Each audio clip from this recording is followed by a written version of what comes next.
My name is Johnny, and the bustling streets of the city are my domain.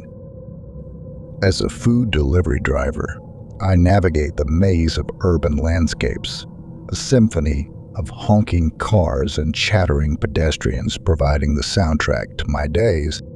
Each street corner tells a story, each neighborhood a distinct flavor of life. I've grown to know these streets like the back of my hand. The mom-and-pop diner on Fifth Avenue, famous for its blue plate specials, the vegan eatery in the Arts District, the upscale Italian restaurant tucked away in a quiet corner of downtown. These are my regular stops. The people, too, have become familiar. Mrs. Hunter, who orders her weekly treat of ramen, Sam, who craves pizza every Friday night, and Mr. Jenkins, always waiting with a smile for his chicken pot pie. This job, a blend of routine and unpredictability, suits me.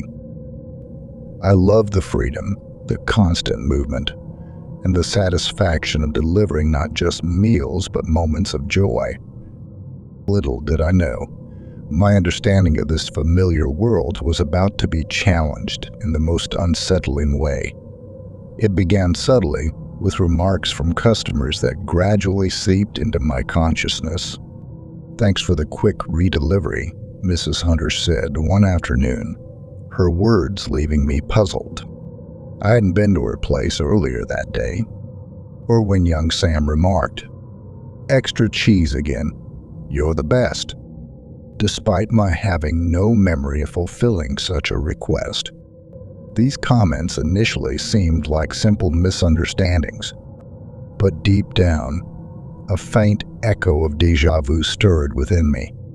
I shrugged off these feelings, attributing them to the weariness of a delivery driver's routine. Little did I know, these were the first signs of something far more perplexing.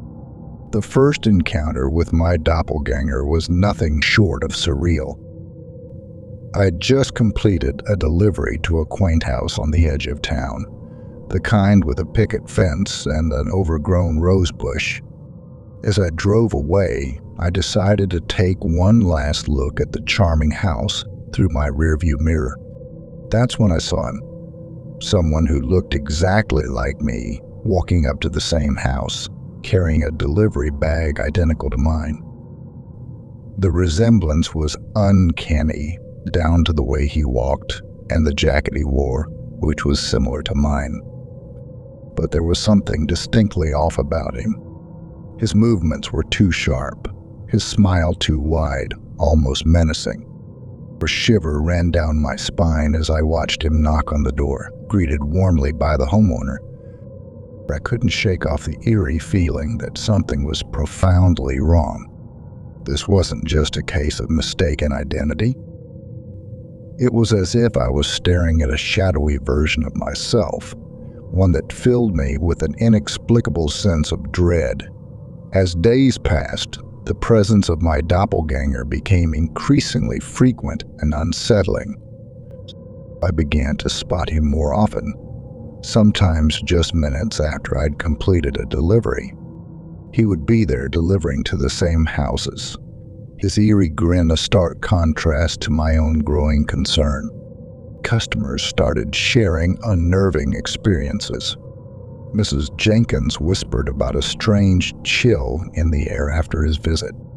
Another customer mentioned a lingering, uncomfortable feeling, as if being watched. The tension escalated with each sighting and report. It was as if this other, me, was not just mimicking my actions, but leaving a trail of unease and fear. The mystery deepened, and so did my apprehension about who or what this doppelganger was and what he wanted. Determined to unravel this mystery, I embarked on a quiet investigation of my own. I started trailing the doppelganger after my shifts, maintaining a safe distance. It felt like shadowing a ghost, one that mirrored my every move. Each observation offered more questions than answers. He seemed to know the delivery routes as well as I did, perhaps even better. His interactions with customers were brief, yet left a lasting, uneasy impact. I took notes of his behavior, the locations, and the reactions of customers, hoping to piece together the puzzle. This covert surveillance became my obsession as I sought to understand the true nature of this sinister double. The horror escalated as I learned about the aftermath of the doppelganger's deliveries. Houses he visited reported inexplicable occurrences, shadows moving on their own, objects misplaced or broken, an overwhelming sense of dread lingering in the air. Customers fell ill suddenly, with no discernible cause, only recovering slowly after days of unease and fear. It became clear that this doppelganger was more than just a sinister look-alike. He was a harbinger of something dark and inexplicable, a malevolent force leaving a trail of terror in his wake.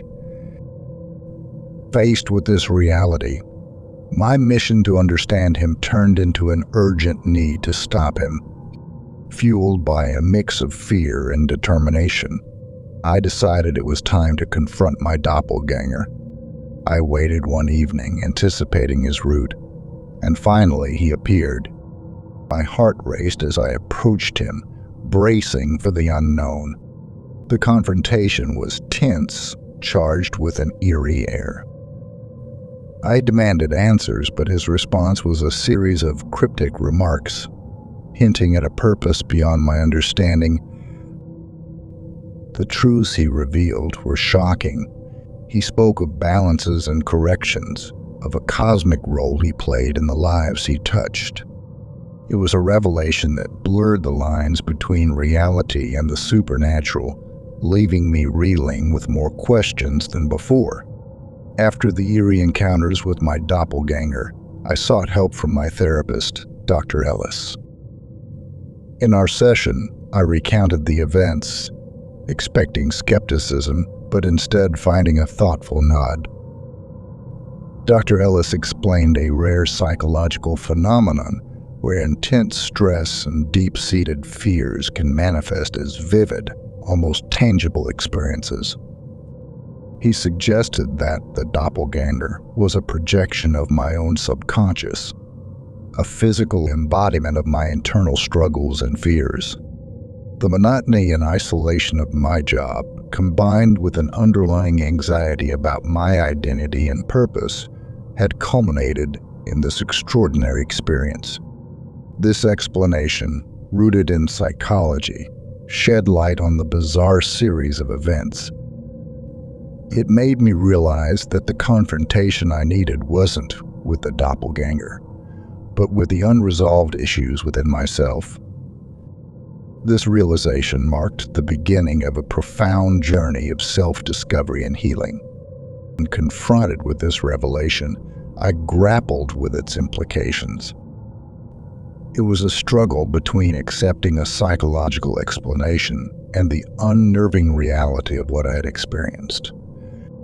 This twist not only challenged my understanding of reality, but also forced me to confront the inner demons that had unwittingly given birth to my sinister double. In the quiet aftermath of my ordeal, life gradually returned to normalcy, but the echoes of the experience lingered. I found myself changed, more introspective, and acutely aware of the depths of my own psyche.